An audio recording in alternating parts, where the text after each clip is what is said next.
Welcome back to the Autoblog Podcast. I'm Greg Migliore. We have an awesome show for you today, a supersized news section. We're going to talk about driving the closest thing that you can get that's kind of new to the iconic Land Rover Defender. That would be the Ineos Grenadier. So the man behind the wheel of that was Senior Editor for all things consumer. That's Jeremy Korzeniewski. Welcome aboard. Good to be here. Thank you for the warm welcome. All right. We're going to talk some F1. We're going to talk about a couple of different Ford things, from the electric truck to the Mustang. And we'll talk about a story that blew up quite a bit on our site. This is the least satisfying cars. So we'll get into that and a few other things. I've spent some time in our long-term plug-in hybrid 3 Series, and I think that's about it. We're going to spend your money, so it's a pretty big show. It's always a good day when you get to spend somebody else's money, isn't it? I love doing that. It's going to be tax season soon. So, hopefully you get a good refund. You can spend some of your own money, that kind of thing. At least a down payment, This is the first podcast of the new year in my main studio, AKA my sunroom. Pretty excited about that. It is warm out. It feels borderline spring-like. Phone says 31 degrees, but after the really frigid weather we've been having, like single digits, 31 degrees with no wind and a lot of sun, that feels pretty good. And it's so weird how your body acclimates to things. Like when it's been summer, you're going into fall, that first 30-degree day feels terrible. But like you're coming out of the peak doldrums of winter, a 30-degree day with sun outside suddenly feels balmy and nice, and you want to get out and enjoy it. Like, how cold does 56 degrees feel on a mid-September night compared to this? Yeah. So, yep. Yeah, but hey, people want to hear more than just the weather in the Midwest. Let's talk about F1. This was big news last week. Ford announced that they're going to team up with Red Bull Racing. They're starting at the top. The team that won the Constructors title in 2022. They're going to get into the series. So that's obviously big deal. Jim Farley, the CEO, is a huge motorsports guy. Yeah. So it's a big deal for Ford. This comes just a little bit over a month after General Motors announced that they're going to, it's a slightly different approach. Right. They're teaming up with Andretti, with the Cadillac brand, to try to essentially get an expansion team on the grid. And they'd like to actually have an American driver for at least one of the cars.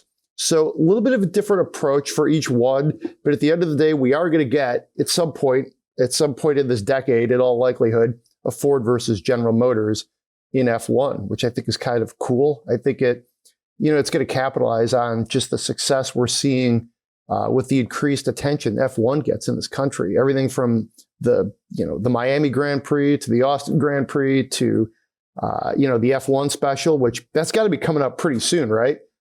Usually it drops right before the start of the season. So all those things mean, to me, at least in my lifetime, this is the most attention F1 has gotten in the United States. For sure. I think we're seeing what happens, like the snowball, the proverbial snowball running down a snowy hill, gaining momentum, getting bigger and bigger.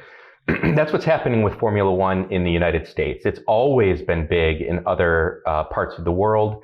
When I lived in Central America for a while, everybody talked about Formula One. No one, you ask people what NASCAR was and they're like, oh, that's an American thing. You ask them what Formula One is and they'll talk your ear off about it. So it's finally picking up momentum in the United States, partially due to the popularity of the Netflix. It's Netflix, right? Is it Netflix or Amazon Prime? Netflix. Drive to Survive. Drive to Survive, yeah. That's really woken up interest and the increase in races here in the United States. It started with COTA in Texas. It's gone, and now we've got races in Miami, Las Vegas, right around the corner. Like everybody's really into it, and it's actually something that they're following. Which I think is super cool as someone who follows Formula One myself. A little bit of interesting, behind the scenes drama that will be kind of surprising, I think, to American fans that are just getting involved is just how much corporate boardroom discussions go on in Formula One. And part of it is because the amounts of money that are spent and are up for grabs to actually run a successful Formula One team are mind-boggling. We're talking, hundreds of millions of dollars, and the current budgets are down from what they were at their peak. They're trying to make it easier. Like they say they're trying to make it easier for more people to take part in the sport. The governing body, the FIA, makes many overtures about wanting to expand the field. But then the issue is like there's a certain jackpot for teams that they can potentially walk away with, and the more teams that are on the grid, the smaller that potential jackpot will be as funds die down. So there's a little bit of a backdoor closed room kind of argument going on right now. Is the expansion into the United States and the potential windfall that could bring as an extremely wealthy populace, is suddenly interested in Formula One. Does that overcome the issue that some teams have with a potentially smaller jackpot at the end of the year? And that's seen most obviously with Red Bull. And Red Bull is kind of unique in Formula One, I think. And Greg, I know you follow this kind of stuff too. Christian Horner has come right out and admitted that financial reasons are one potential stumbling block keeping Andretti's bid with Cadillac kind of up in the air. Whereas Ford is taking a different approach and saying like, we think just getting our blue oval on some F1 cars and being able to say like, hey, look at this, Red Bull powered by Ford, that'll be enough for the American audience to say like, hey, did you see Ford won the latest F1 race? Well, GM's going about that completely differently, partnering with Andretti to make a bid as a brand new F1 team. There's two ways to enter F1, either buy a team or start from scratch and try to enter a team. That's the hard way of doing it, the latter, starting from scratch and entering a team. And that's what Andretti is trying to do here. Ford has, if you're listening to this podcast, you're probably a regular Autoblog reader. Maybe this won't come as a surprise to you, but Ford has basically nothing to do with the power plants that Red Bull is going to be running. They're going to say powered by Ford. They're going to, they say they're offering battery and electronics expertise to Red Bull. That's probably true to some extent, but Red Bull was doing this alone, and I'm sure they're happy to get any sponsorship cash that they can out of a huge global automaker like Ford. But Ford is really not building these engines or designing them. They're set in stone at this point, actually. That doesn't mean they're not going to help, and that doesn't mean that their contribution isn't noteworthy. But let's just call a spade a spade. It is what it is. GM, Cadillac, Andretti is trying to go about it differently with a from the ground up approach, and it's kind of interesting to see the back and forth, the welcome with open arms because we've got a bunch of money we're going to contribute to Ford, and the kind of sort of muted, hushed, do we really want Andretti Cadillac in here starting a new team that they're getting from General Motors? Yeah, that's a really good breakdown. So the Ford partnership starts in 2026 and it runs through 2030. So, maybe they extend it, who knows, we'll see. It's interesting because it's like a very measured response, and I'll be interested to see too, who gets more out of this, Ford or General Motors. Ford's kind of dipping their toe into it, but you're still going to see Jim Farley at Monaco. You're still going to see, F1 banners flapping at Ford facilities. You're going to see that blue oval everywhere. In that sense, you might be getting more than enough, right. Where all the stuff Cadillac has to do and General Motors, all the money that's going to take, theoretically, there's a higher ceiling because they could make a more legitimate case to saying, they are the American team. Sure. Initially, we thought they might be based in North Carolina. They want to get an American driver at some point if they could get a team. So, there's that. I guess the other side of that, though, is do people necessarily care? Like, you see those Ford blue ovals on a Red Bull race car that's in first place.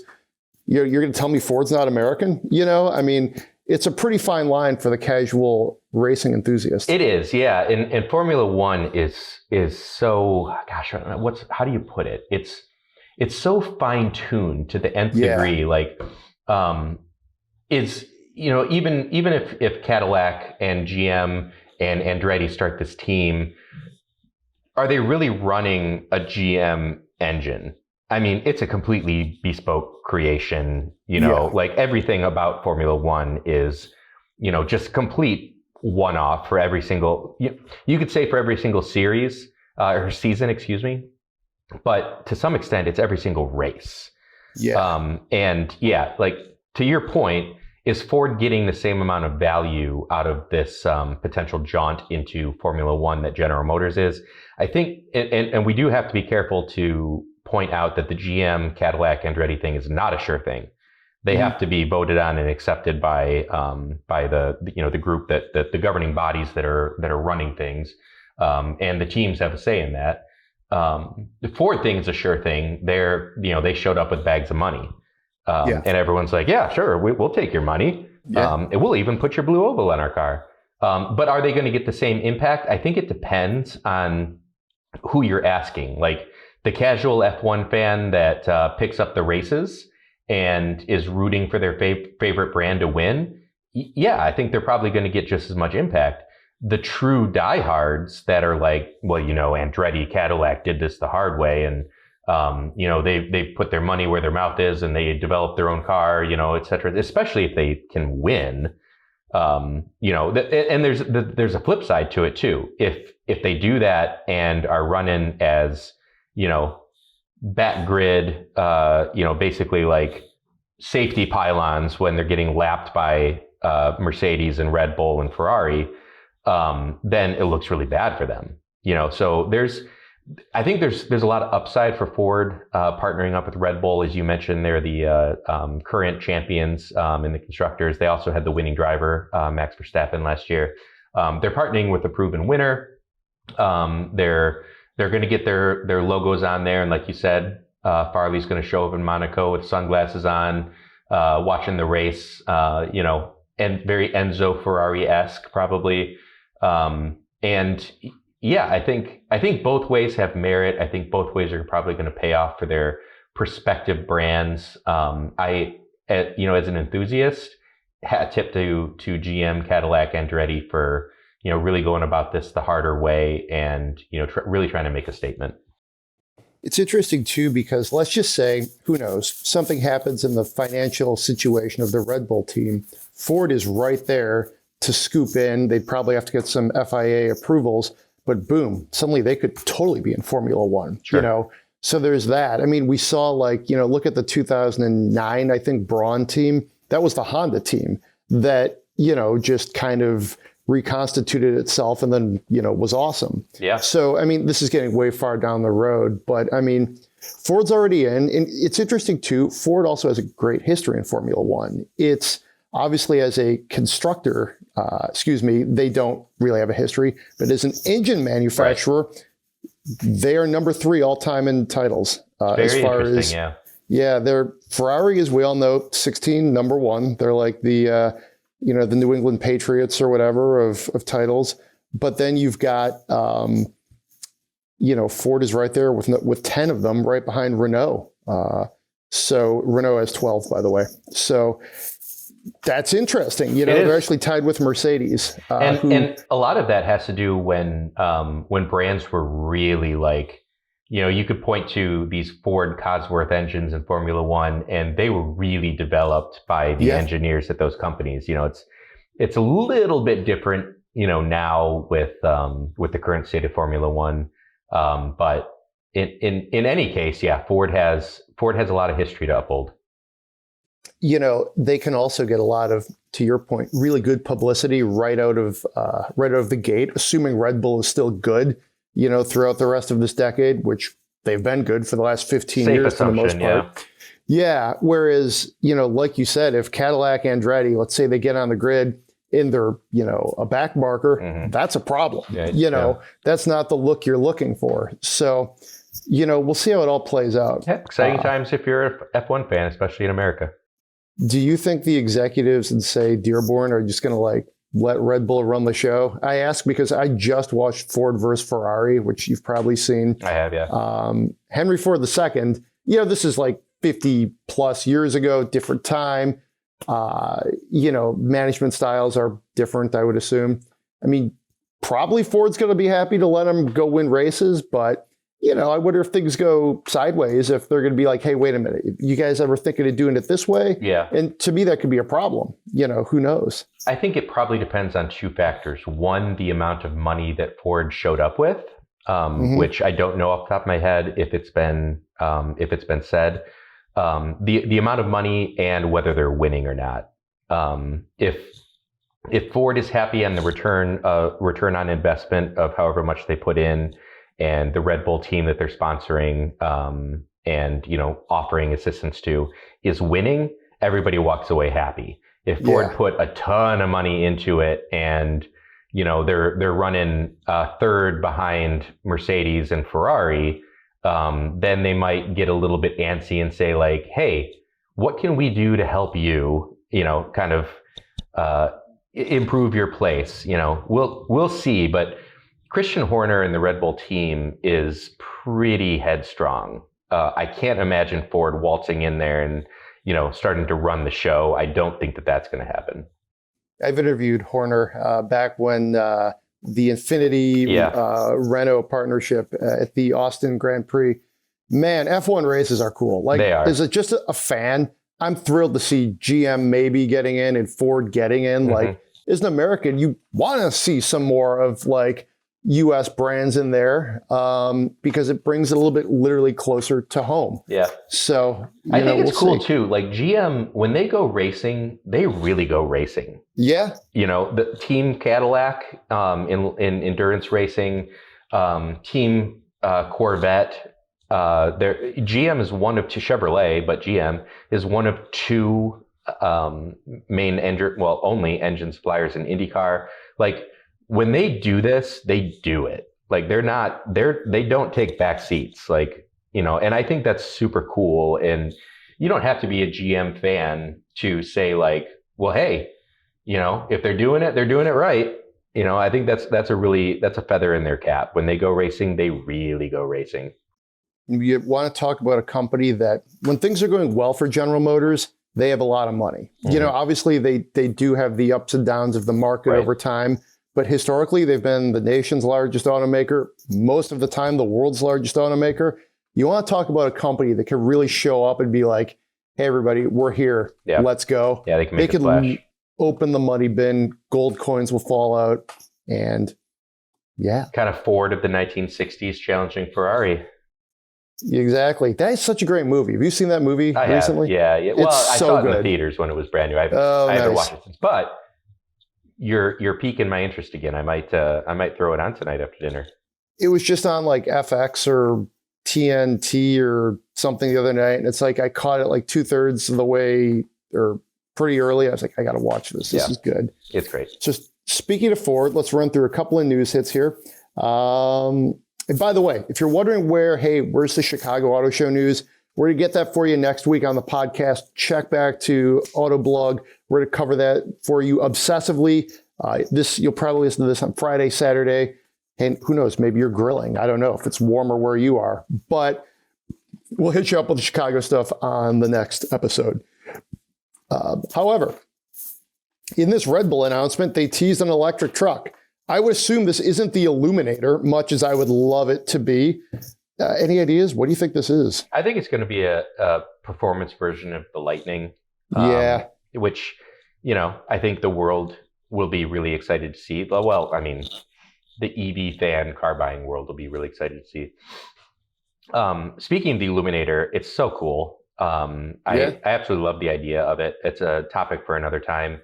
But, the idea that enthusiasts will, within this decade, will be able to really take the hot rodding ethos and electrify it is great. But I don't think that's what they're talking about here. I think probably it's going to be. I would like to see, because the name Lightning has a lot of heritage within Ford. There've been a couple Lightnings too. The original one, the boxy truck from the 90s, and then a reborn the 2000s with the supercharged Terminator engine, which is one of my favorite Ford V8 engines of all time. This one, I would hope, will pay homage, if you will, to the Lightnings of the past and be like a street performance-oriented version of the Lightning pickup. That's what I'm hoping that they're working on. Sounds good. Yeah, I would agree with you. And total slight tangent here. We both like the Illuminator. Wouldn't it be great if, maybe we'll get to this a little bit later in the podcast with the theme along with the Grenadier, if like large car companies did do almost like from the factory resto mods? Like, why couldn't they just be like, hey, we're going to make an F100 for a few years. It's going to be modern. We're going to, because obviously they have the plans. We'll drop like an electric motor in there and sell them for six figures. It seems like an untapped market. Why don't they do that? You know? Yeah. You know, I think that's, I don't know. I'm not, I don't, what's the term? Lawyery enough to read through the documentation of what manufacturers are allowed to do. But not that long ago, with help from SEMA, the U.S. government passed the legislation that small volume manufacturers could do reproductions. I don't know if, like, let's say Ford could spin off a factory backed, so where the money's come, but for legal purposes, if it's its own, corporation, could they spin something off and build, 3,000 versions of something that doesn't have to pass safety regulations, doesn't have to pass emissions regulations, doesn't have to go through the exhaustive testing? They're allowing small companies like DeLorean and I can't think of any off the top of my head, but like Shelby Cobra manufacturers and Porsche Speedster manufacturers, DeLorean, etc. They're allowing them to come out with these very small volume kind of remakes of old cars. Could the big car companies do something like that? I mean, boy, if they did, A, what a cash cow, and B, how cool would that be for them to do that? Perfectly said. That's exactly my thought. It'd be a great kind of cottage industry for them, I think. And I'd rather buy it from like, a vintage-ish thing from Ford than I would, or Chevy or whoever, Mercedes, than like random company. Even some of the more legit ones, I'd rather, do it that way. Yeah. It's a really interesting thought, one that I hadn't thought of, but I like where you're going with that. So you and I were standing next to each other in, was it Hart Plaza, right along the banks of the Detroit River when the new Mustang was revealed, complete with the Dark Horse. That's right. It was a good time. Good night. It was, yeah. Late summer, early fall night. Beautiful night. Yeah, it was a late night. We were both pretty tired. Late, yeah. But we're getting a little more detail today on the Dark Horse. We're getting the interior and some nice overhead shots. I'll just kind of nerd out here. I just love this kind of like the vinyl stripes on the, like this kind of light bluish gray color. I guess it's white, but it, hard to say. But it looks good. Interior there's more screens. And I think that's going to be a challenge for this probably final internal combustion Mustang as it makes its way through its lifestyle, if you will, is to not have that interior get too techy, but it's to be expected. Yeah. The details that they did with the Dark Horse interior are super cool. I love the subtle blue accenting of everything. The seats, they stand out, of course. But the contrast blue, dark blue stitching, the coolest part to me is kind of like this kind of, I don't know, polycarbonate bowling ball-esque shifter. Like if you're not looking at it online right now, picture, like going to the bowling alley and picking out a bowling ball that's got like striations of dark and like this metallic, cool blue color. That's what the shift knob looks like. It's epically cool to me. I love that. I don't love the screens in any of these 2024 Mustangs. The screens look, I mean, there's a certain subset of the population that finds it irritating when us as vehicle, reviewers or pundits say that something looks tacked on, especially screens. I've seen so many people say like, oh, that's so cliche to say these screens look tacked on. I think it's cliche because it's true. It's one of those things that like, maybe it irritates you a little bit, but man, these screens look tacked on to me. Don't love it. But the rest of the interior, boy, it just looks so good in this Dark Horse trim. Those Recaro seats look great too. They really do. Recaro seats in the Mustang, that sounds pretty good. I think it's safe to say it won't be among the least satisfying cars of the year. What a segue. What a segue. Yeah. If you're a Consumer Reports subscriber, you probably already know this, but we were able to get the list up over the weekend. And, any surprises on here? I know you edited the story, actually. I did. So any surprises on here? There's a couple ways to look at it. The way that this list is curated or created by Consumer Reports is they send out survey questions and answers to people who subscribe to them. So you're only getting a subset of the marketplace. And in this instance, it's not typically the enthusiasts.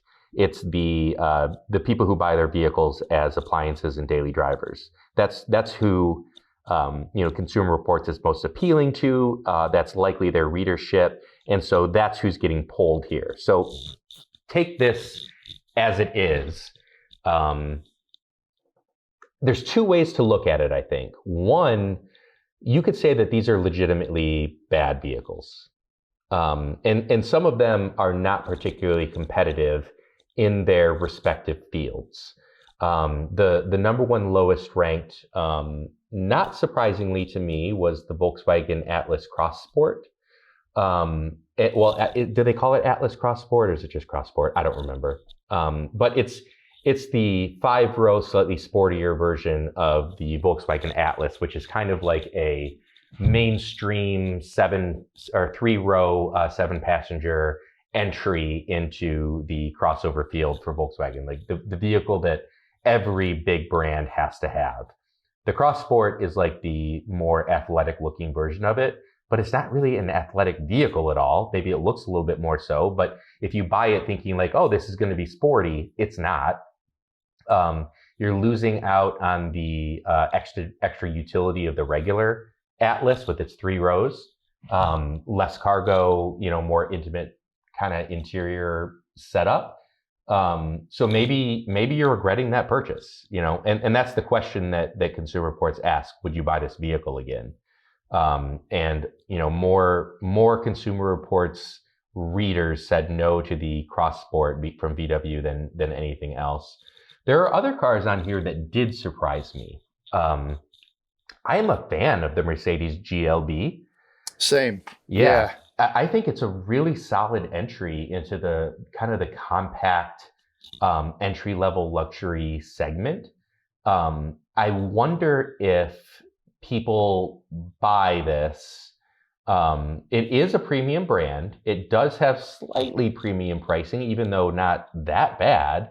I wonder if they're like, if it's not your first Mercedes and it doesn't have that like bank vault feeling that Mercedes is known for, or you actually like, you get it's one of the smallest vehicles to offer a 3rd row. If you use that 3rd row often or if you bought it thinking you're going to use that 3rd row often, maybe you're a little bit disappointed by that. But if there was a surprise on the list, I would say it was the Mercedes GLB. Yeah, I tend to agree with you. I like the GLB too. I think it's a really nice, distinctive take on the segment. I'm a little surprised on the Atlas too. I wouldn't say it's the best in segment, but it's competent. I like how it looks. I really do. I think it's a nice, it has some attitude in a segment that tends to look like, a bunch of refrigerators on wheels. So it is getting surprised old, on though. that one. It is. That's fair. when did the Atlas come out? 2018, something like that. So oh geez, I think I was on a drive there in 17 it's in possible, Tennessee. yeah. Yeah, so it's been a while, and I wonder if if people are attuned to the automotive industry enough to know that it's about to get refreshed, which it is, are they then like, oh man, I bought the last year of the old model? Is that what they mean by I wish I wouldn't have bought it? I don't know. yeah, that's true. There could be That's true. some population or some number that might have pushed it over the edge. I don't know. All right. Well, clearly people are also a little less satisfied with the Tesla Cybertruck. It is years behind. Check it out. We did a piece, one of our freelancers, Stephen Williams, pulled together a lot of nice insight. It was kind of a riff on actually a story in the New York Times by Jack Ewing. So lots of context out there. I mean, to me, it's also like one of the more obvious things. It's a stainless steel body. That's one of the hardest things to consistently get right. When you're looking at like, is DeLorean is sort of your template, that's not necessarily a great, template for solid manufacturing and getting it done. So, I mean, it's distinctive. I'm actually, after kind of sitting back and looking at the different electric trucks that have come out or are coming out, I think I'm almost more excited about the Cybertruck because it's something different. I love the wedge-shaped design. I had like a 1974 Lancia Stratos hit my inbox this morning from Gooding and Company, one of their auctions. And whenever I see like that subject line, yeah, I'm going to open that, right? So I give Elon Musk a ton of credit. They went for it. And I can sort of see the argument here. Like, well, why should they have done something conventional with like just a normal body, as opposed to going with stainless steel? And it's like, well, that's compromising. I can almost hear the Silicon Valley mindset here. On the other hand, like, dude, you're 2 or 3 years behind. Like, I don't think anybody would care if the truck looked how it's like you say it's going to look if it were on sale now, So, and it could be making them a lot of money, So we could buy, fun Twitter. I don't know. So I'm not touching that one, but okay. Yeah, I think. You know what? I don't like the look of the Cybertruck at all. I think it looks just absolutely hideous. Okay. I'm excited to see them on the road, but it's like a Tron triangle that's driving around like it was rendered in 8-bit. And I think that can be cool. Like, if you go back and look at the DeLoreans, a whole bunch of straight lines and cut out pieces instead of welded together pieces. And I think that, and you mentioned the Stratos, which is one of the coolest cars ever created. It's literally just a little itty bitty triangular wedge that was a super successful rally car. You know what? I think that worked for DeLorean and for Lancia in the kind of confines of small sporty car coupe design in the 1970s/80s. Today, this Cybertruck experiment is so weird to me. I don't know what to say about it other than I'm not surprised that they're so far behind schedule. They got just a ton of interest. They really made a splash when they first pulled the covers off the thing and Musk threw stainless balls at the windows and shattered the unshatterable windows.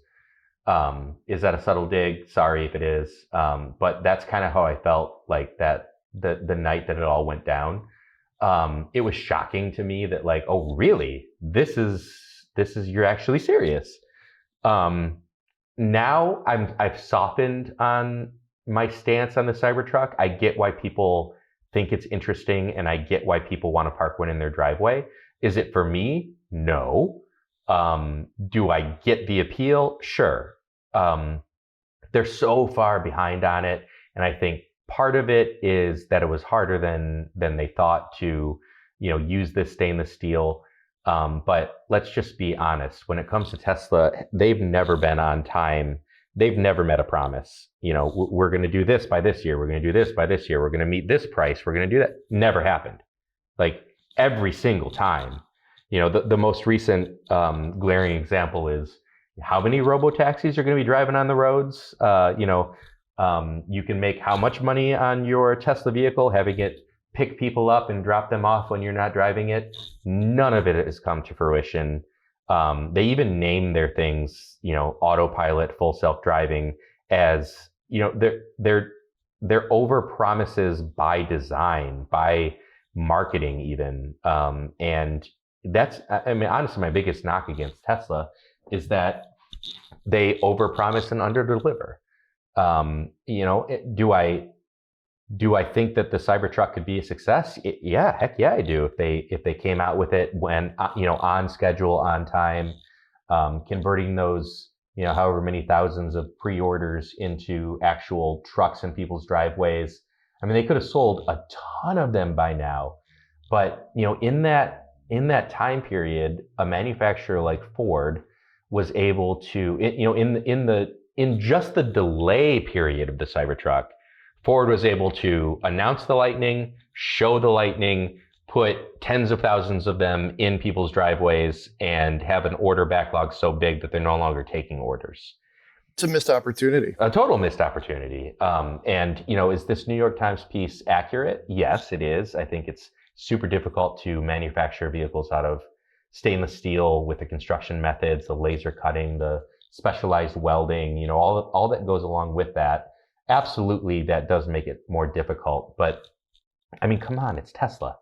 They never hit their promised goals. They never hit their timelines. Are they able to, are they going to put this thing out for $40,000 like they said? No, absolutely not. They're going to come out with super expensive ones. Those are the ones that'll be delivered, maybe for a month like they did with the Model 3. Maybe for a month they'll sell one at the, a handful at the price that they initially announced. But most of these things are going to sell for double what the initial promise was. And it's, as an automotive enthusiast, it's a letdown to me. I wish that these things would have come out. I wish they'd have been on time. I wish they'd sell for the price that that people were, thinking they were going to be when they plunked down their $100 deposit. It's not going to happen, and that's disappointing. It's just it's just a car guy. Something that was such a big promise was turned out to be such an overpromise. Since you asked, my favorite wedge-shaped vehicles. The Cybertruck is not among them yet. I like the Countach. I like the Stratos. I like the DeLorean and some of those Fiats from the 80s as well as the Audi Quattro. Would you say that's a wedge-shaped? It's blocky, maybe not. I also happen to like the Audi Quattro. Yeah, the 80s one is what he's talking about. Yeah. If you're listening to this, I love that. You could throw the Lotus Esprit in there too. Yes, that's definitely very wedge shaped and another timeless design for me. But when you're talking about wedge shaped cars, you cannot beat the Lamborghini Countach, right? That is the quintessential wedge shaped car. Stratos though. If you're not, if you're kind of a casual automotive enthusiast and you're listening to this, look up the Lancia Stratos, Stratos. Just absolutely awesome, especially in the quintessential Italian racing colors of white, green, and red from the flag. It's stunning rally car. My son has a little Hot Wheel, or maybe it's a Matchbox car. It's actually mine from the 80s. So it has the little Italian flag on it. Yep, I guess if you took two wedges and put them together, that would make like a rectangle or a square, which is what you drove in Scotland. The Ineos Grenadier. Can I just pause? You're killing it on these Segways today, Greg. I'm trying to. Every single one of them. Roll. Mm-hmm. I'm on a roll. It's tough though. Now that you've jinxed me though, I don't know. It's like if you tell a pitcher he's throwing a no-hitter in the 7th inning. For those listening, Greg didn't plan those. He's doing this on the fly. Yeah. What a host. You would be shocked how little of most podcasts we actually plan. We have a run sheet and then we just talk. We just talk, yeah. We should probably try one with a couple beers and just see how that turns out. Back in the day, way back, our old host Dan Roth used to record at like 7 at night. And it was like encouraged to open up a couple of pops. And the first time I was on the show, I was probably buzzed. I was like, been at Autoblog like 6 weeks. It's like, is this how we do things? But is this coffee in my coffee mug, Greg? I don't know. The world may never know. It's coffee. This is coffee. I'm still pretty tired. Yeah. We're recording this at lunchish. Yeah. Which lunch o'clock for me is like right about the time to switch from coffee to water for the afternoon. No, I don't even switch. I go straight through caffeine. Unless I do like I'm probably going to hit the bike here for a minute, do like a quick 10-minute sprint workout. Those have been working pretty good for me in the new year. You can get like 1.5 miles, 2 miles. If you do, again, we referenced the New York Times. They were all about that earlier this year. But got to keep the coffee going until, maybe it just becomes water, maybe a Coke Zero, maybe a glass of wine. We'll see. I think it's going to be lasagna night. Oh, that sounds nice. Yeah, red wine probably. Yeah, there you go. Anyway, you were going to the Ineos Grenadier, right? Yeah. Okay. Pull the pin. Tell me what's going on with the Ineos Grenadier. Well, first of all, I loved this thing. I haven't put a deposit down on it yet, but I'm strongly considering doing so. So the best analog comparison to the Ineos Grenadier is the W463 Mercedes-Benz G-Class. When I say the best analog, what I mean is the way that it drives and the idea behind it. So most of the G-Classes that people here in the United States are most familiar with are super luxed out, riding on 20, 21, 22-inch wheels with low-profile tires. You see them every day in Hollywood, in Miami, and they're. I mean, whatever. I don't care how people use their vehicles. They bought it with their own money and they're driving it. So if they want to use it that way, whatever. But true aficionados might say that they're poser mobiles. And it's sad to think that that's the case because they are truly rugged, designed for a sole purpose, and that is to beat the off-payment ground into submission and get the occupants from one place to another, no matter what. And that being the case, that is analogous to the Ineos Grenadier. It goes about it with similar ideals. It's full-time four-wheel drive, front engine, classic 2-speed transfer case that splits power from the front to rear axles. Comes standard with a locking center differential, which if you don't know what that means, it means that you lock the differential so that it's sending exactly 50% power to the front and 50% power to the rear. No slipping, it just sends the power that way.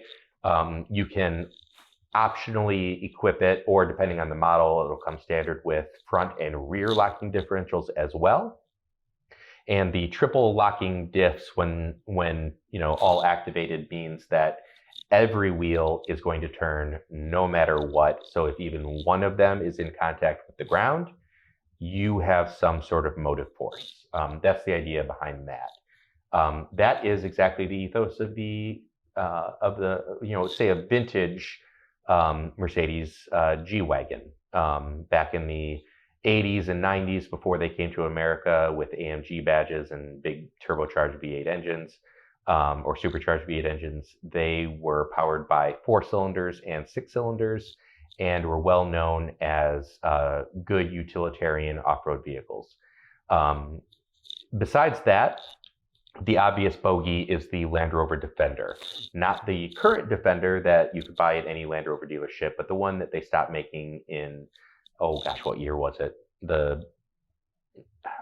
Living in the United States market kind of makes me forget some of these dates, but they stopped making the Defender in, 2014, something like that. They stopped selling them in the United States well before that. They've only been available here on and off infrequently. But this boxy Land Rover, it used to be the Series Land Rover, and then it was just known by its wheelbase, and then it was called the Defender. That is what sparked the idea behind building the Ineos Grenadier, a UK British billionaire who runs Ineos, which is a huge petrochemicals company, decided, well, if Land Rover's not going to build this quintessential British off-roader anymore, I'm going to fill that space and do it myself. He did not build a carbon copy of the Land Rover Defender, but he built a modern take on that idea using really well-selected components. It's a BMW straight six engine. If there's going to be one potentially, troublesome spot in, the Australian outback, it could be that BMW turbocharged engine. But it's tuned in such a way that it should be under stressed in this application. And BMW, they make some great power plants. And the B series inline straight six 3-liter that they're using is really well suited to the vehicle. It's grunty, especially, considering the gearing of the transmission, which incidentally is a ZF manufactured 8-speed automatic. Similar to what you'd find under the skin of any number of Jeeps, any number of Ram trucks, any number of BMWs. So many people use these ZF 8-speed designed automatic transmissions. That's a well-known quantity. Tremec designed the transfer case, or manufactures the transfer case. Carraro axles, which is not super known here in the United States, but they're really big into tractors in Europe.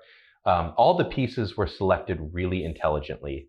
Recaro seats, Brembo brakes, like all the things that like big name manufacturers, brands, they went to the best suppliers. The thing was kind of engineered by the experts at, and pardon my American accent in saying this, but Magna Steyr, the Austrian company that incidentally also builds the Mercedes-Benz G-Class. They did most of the engineering design work to make all these pieces work together seamlessly.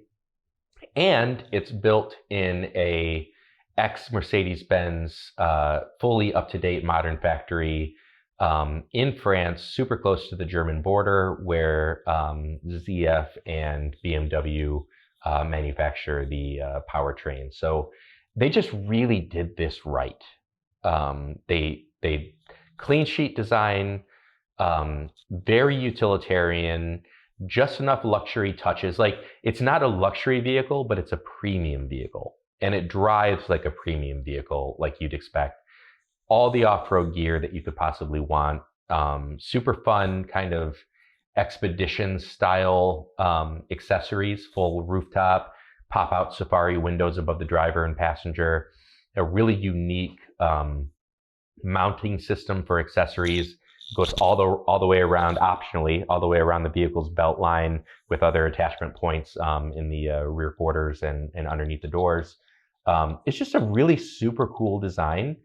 And this is kind of like, this is the last hurrah that someone is, even if you've got billions, that you're going to be able to do this, that you're going to be able to enter the market with a classically designed off-roader, because soon these are going to be regulated out of existence, and everything's going to be electric. Everything's going to be, computer controlled design, manual transfer cases, and front rear drive shafts. Those are all going to be a thing of the past before you know it.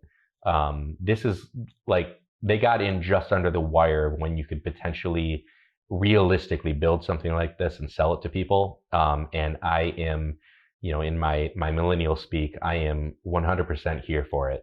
I would love to park one in my driveway. Have they given any indication of pricing as far as like for the US? Or availability too? Yeah, it's they gave me information that I'm not allowed to share. Okay. They're working on it. They're going to be priced as a premium product, but not so far premium that it'll be, out of the realm of possibility for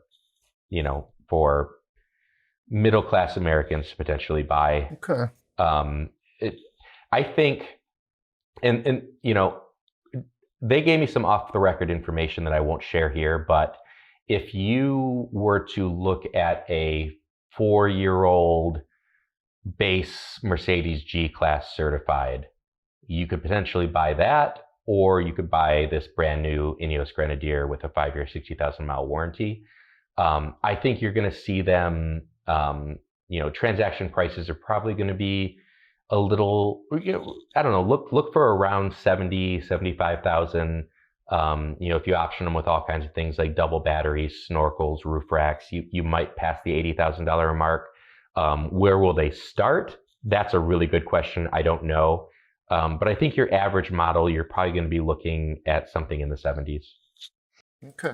Sounds good. I think that's very intriguing because it becomes like it could certainly be a bit of a daily driver, obviously, Yeah. but it also is a reasonable like toy car, if you will, that, you can use it for all the stuff people do with, rough and tough vehicles. Yeah. I'm curious, I've driven a lot of generations of the Wrangler and its predecessors. I know you have too.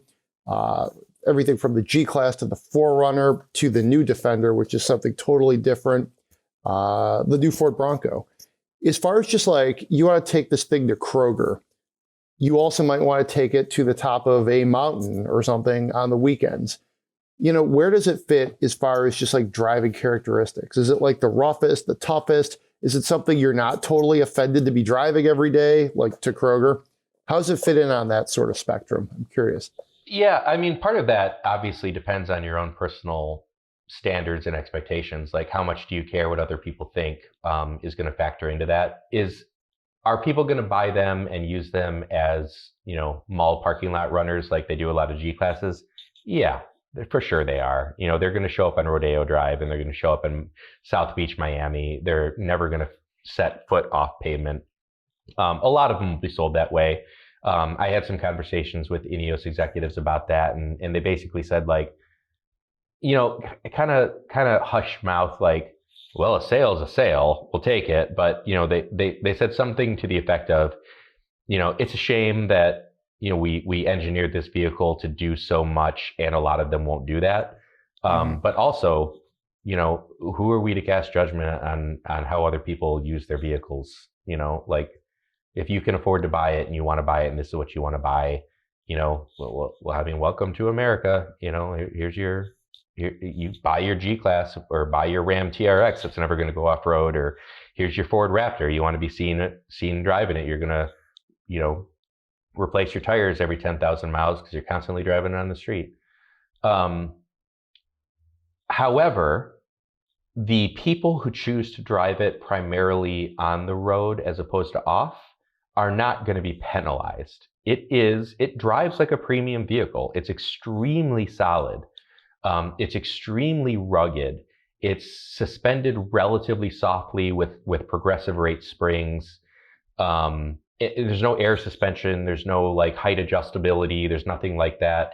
It's very old school and utilitarian in its design, but it is engineered really, really smartly. So we drove these on some Scottish back roads in between off-road destinations, and it does not feel like you're being penalized driving an off-road vehicle on road.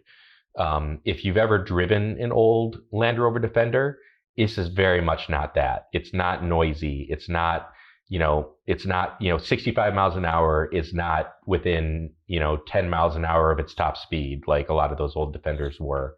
I think they said it does 0 to 60 in a little over 8 seconds, which if you want a bogey for that, that's similar to what the 4-liter inline-6 Jeep Cherokees did.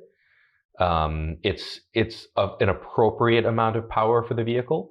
I think it's got something like a 9,900 mile an hour top speed, which partly might be due to the tires that they're speccing on it. They are all-terrain tires.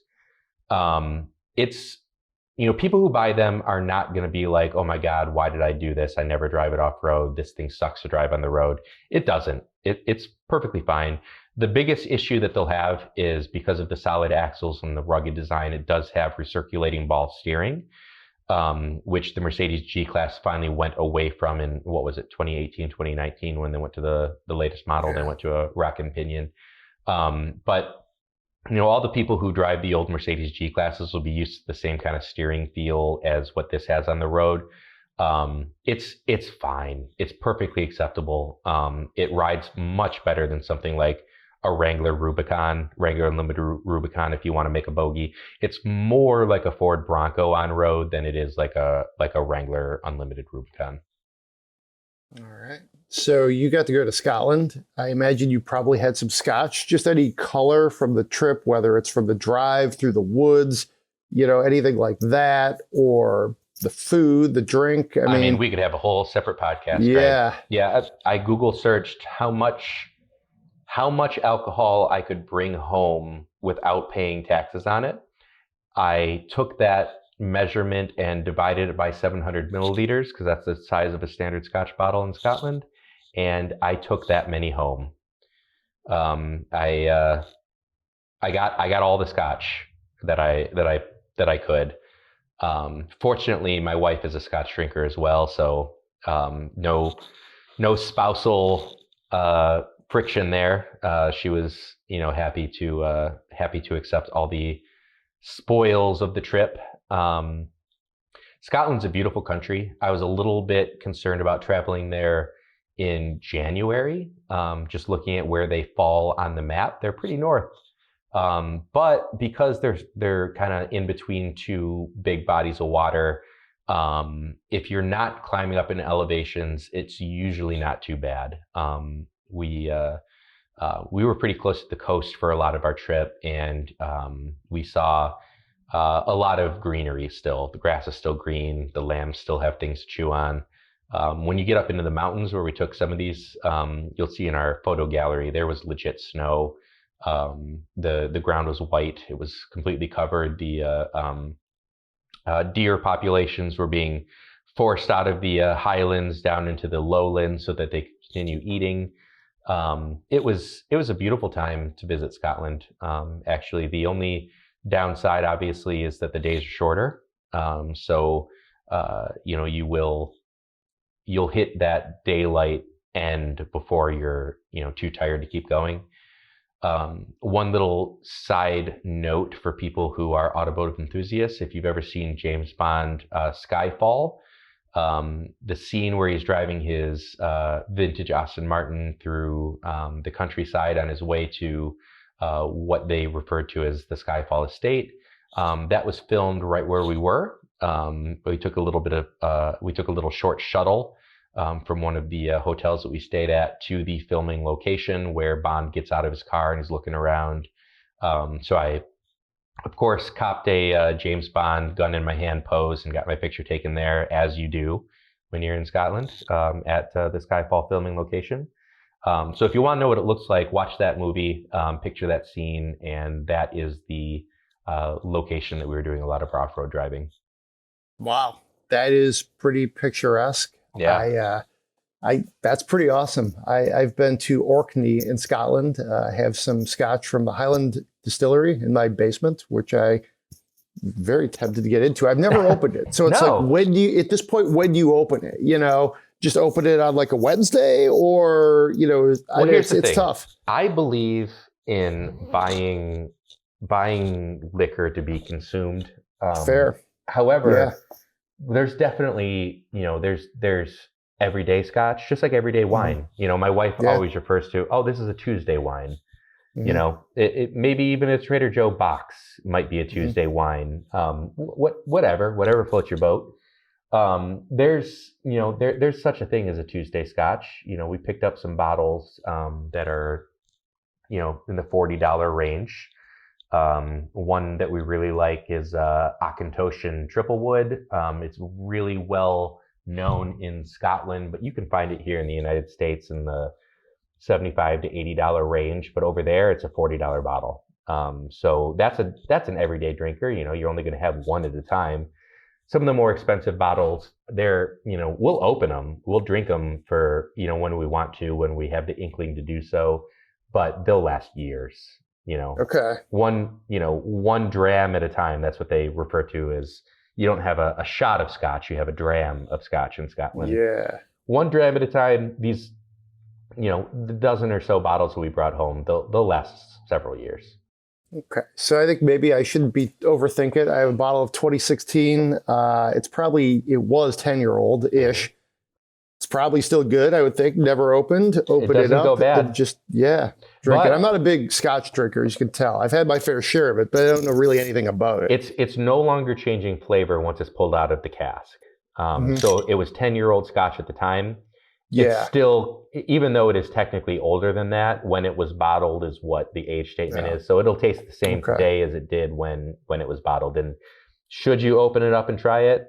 Why not? Like, you're not going to sell the bottle, right? Like, it's true. Yeah. May open as well. Yeah. Well, tonight is lasagna night, I think. So it may actually be some Wednesday wine, which is Target's finest, from the finest wine cellars of Target. They're low and their blends are really good. If you buy wine from Target, can you call it Target? You probably can. It's got to be French at that point. But so we should probably spend some money. Oh, let's do it. All right, let's do it. This comes from Daryl. Thanks for writing. Really appreciate it. Here it is. My mom is wanting to get out of her 2010 VW Tiguan and into something in the same class or slightly larger. I had to explain that the Taos is literally the exact same size as her Tiguan. I showed her a few CUVs and she took a liking to the Toyota RAV4, Honda CR-V, Acura RDX, Lexus NX, and BMW X1. She's open to hybrids, but not EVs because she doesn't trust herself to plug it in regularly. Budget is 30 grand to 45 grand. So this is one of the most common questions I get, bar none. I need a small to mid-size-ish crossover, 30 to 45 or 50 grand. What should I get? Nobody asks me what sports car they should get. Right. Everybody is literally in the market for this. So my initial answer actually is kind of obvious. I like the new CR-V. I've driven it. I like the styling. I like the interior is simple. You get the Honda reliability. They've freshened up the design for the new model year. So I think it's very solid.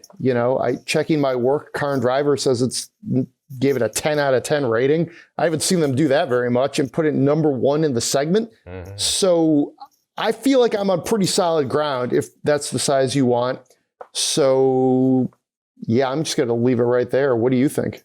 A friend of mine just bought a brand new CR-V, sold his other previous two Honda vehicles, an older CR-V and an older Accord, and it gave him a nice chunk to put down on a new CR-V. And from what I have heard, he loves it. So probably a pretty good suggestion. I'm going to go a slightly different route, sticking in the Honda family, however.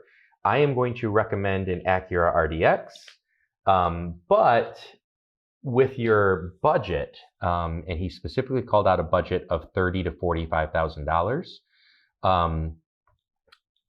It's the RDX that you'd get for that $40,000 to $45,000 range, and you can all day at your local Acura dealership. Is not going to have all of the options that I would want on a vehicle at that cost. So I'm going to take an audible on this one and suggest you look at a certified pre-owned Acura RDX instead. Get one from the 2019 to 2021 model years. You'll comfortably be within your budget with 10 to 15,000 miles on it. Someone else took that initial depreciation hit, so you don't. So bonus there. It comes with a very good factory warranty. I wouldn't expect an Acura RDX of this ilk to have a whole bunch of expensive issues and costs associated with running it anyway. However, it's got the added peace of mind of a actual Acura backed warranty if you go certified pre-owned. I did a search in my own zip code. But the numbers are very similar no matter where you live in the country. There are dozens of very good candidates in either A-spec or technology package guys that have the things that you want when you're spending that much money. Your payments are going to be in the range that you're looking for. So $40,000 in this compact crossover range, that is no questions asked for me, the direction that I would recommend. Certified pre-owned Acura RDX with the super handling all-wheel drive in either A-Spec or technology package, guys. Well thought out. I like that. I like the RDX. I like the A-Spec trim on really every Acura. So I like that a lot. Try to get like basically a premium vehicle, a few years old, get that Acura quality, Honda Ergo quality and reliability. You're going to be in good shape. A couple others I like. My CRV is my official pick. Sure. But the Mazda CX-50, you're going to like that, especially on the driver's side of things. I've also really liked the Kia Sportage a lot too. I think that's it looks good. The interior is fun. There's a lot to like there. And he did mention that they were looking at the Taos, which that's actually going to save you some money. It starts at about 25, 26. So if you're going to kind of be in that like even more diminutive segment, you got the Taos. Hyundai Kona is a car we've generally liked. But honestly, given how like it does depend a little bit on availability, but I would step up to like more like the CRV segment. I don't think I'd stick with a Taos. I'd go with something a little bit bigger and go with it that way. Yeah, he mentioned the BMW X1. That's not on my recommended list. It doesn't really feel like a premium product wearing a BMW badge.